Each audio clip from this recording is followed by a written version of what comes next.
Boa noite. Acho que a gente já pode começar, né?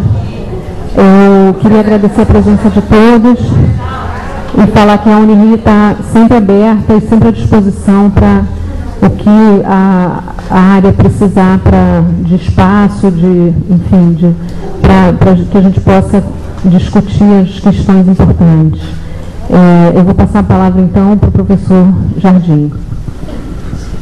Boa noite a todos. Eu quero dar as boas-vindas a todos, aos arquivistas, historiadores, bibliotecários, profissionais de várias áreas que estão aqui presentes, assim como diversas organizações aqui representadas.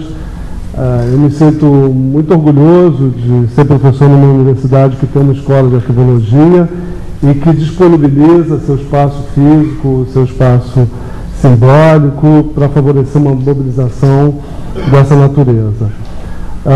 A par dos caminhos a serem percorridos futuramente no decurso desse processo, é impossível não mencionar esse esforço de mobilização em tão pouco tempo, talvez inédito no campo arquivístico em termos de escala, de velocidade, um esforço que vem sendo desenvolvido por vários profissionais e organizações desde as primeiras notícias sobre a transferência do Arquivo Nacional para o Ministério da Justiça.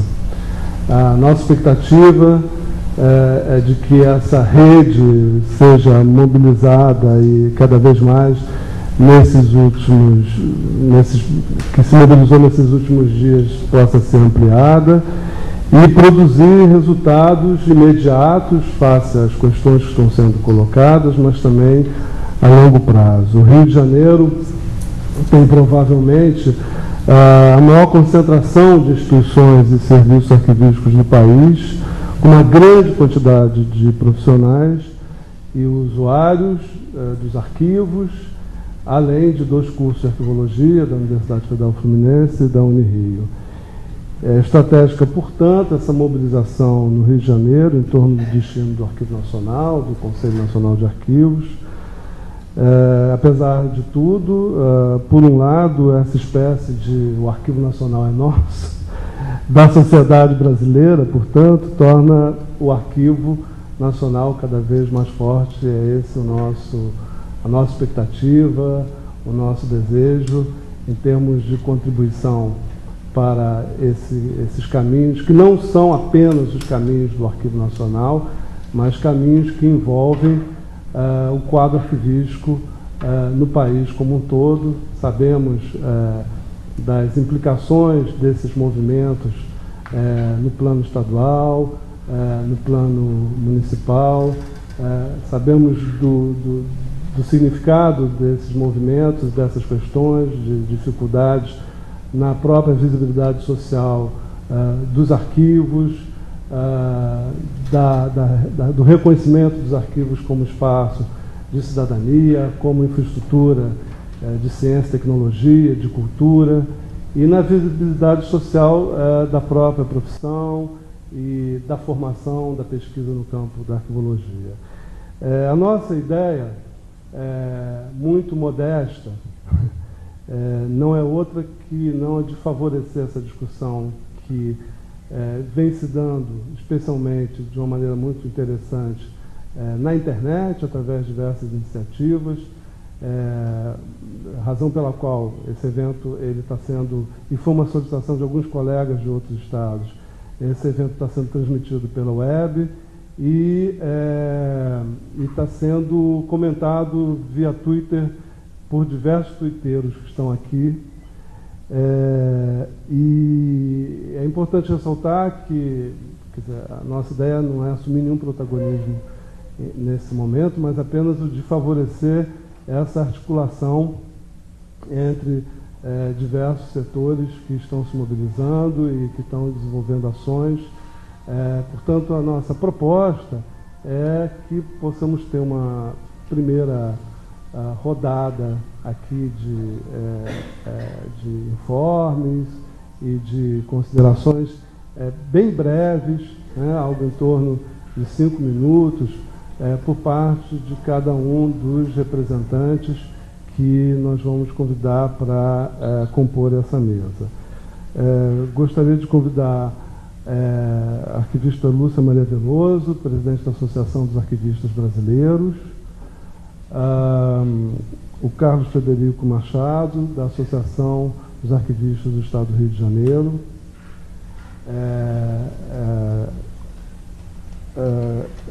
a presença e também convidar para participar conosco dessa mesa do professor João Torres de Melo Neto, secretário regional da SBPC, da Sociedade Brasileira para o Progresso da Ciência.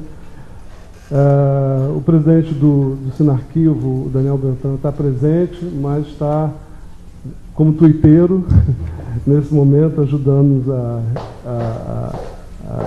ampliar essa discussão via internet.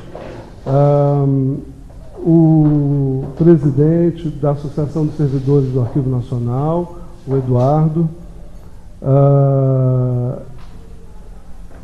a diretora do Arquivo Geral da Cidade do Rio de Janeiro, professora Beatriz Kustner, o Arquivo Público do Estado do Rio de Janeiro também está presente, será aqui representado pela Tereza. Quero ainda convidar o Paulo Elian, da Casa de Oswaldo Cruz, e duas conselheiras do CONARC que estão aqui presentes, a professora Ismênia de Lima Martins, que representa a Associação Nacional de Professores Universitários de História, e a Sueli Braga da Silva, que é do Centro de Pesquisa e Documentação de História Contemporânea do Brasil.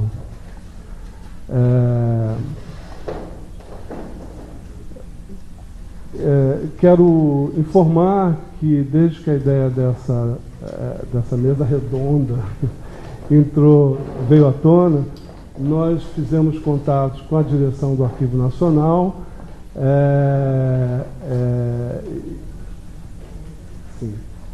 e também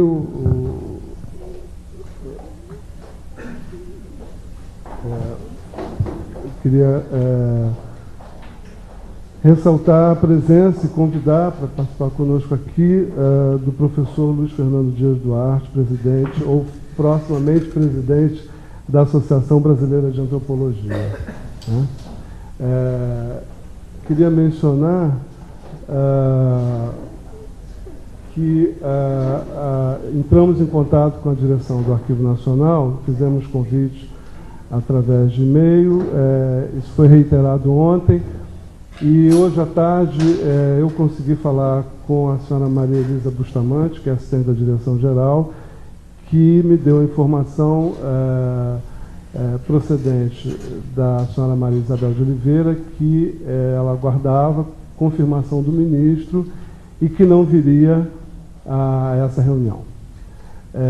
Isto posto, a nossa perspectiva, né, seria agora de termos algumas observações e comentários breves. Cada uma dessas pessoas se insere de forma distinta nesse cenário. Aqui nós temos serviços, instituições arquivísticas, associações que representam usuários dos arquivos e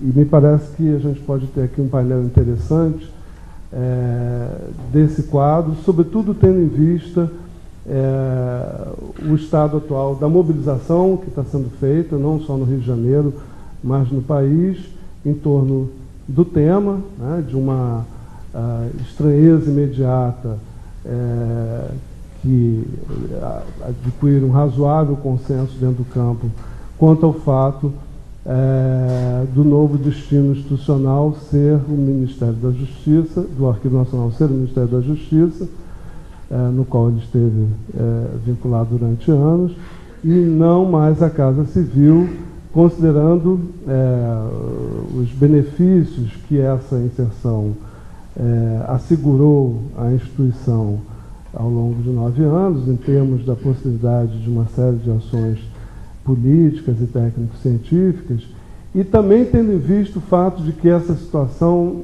replicou de uma maneira muito interessante em estados e municípios. Hoje, por exemplo, nós temos o Arquivo do Estado do Rio de Janeiro subordinado à Casa Civil, ao órgão semelhante, o mesmo em São Paulo. O governo do Distrito Federal acabou de assumir, um dos seus primeiros atos foi medida semelhante.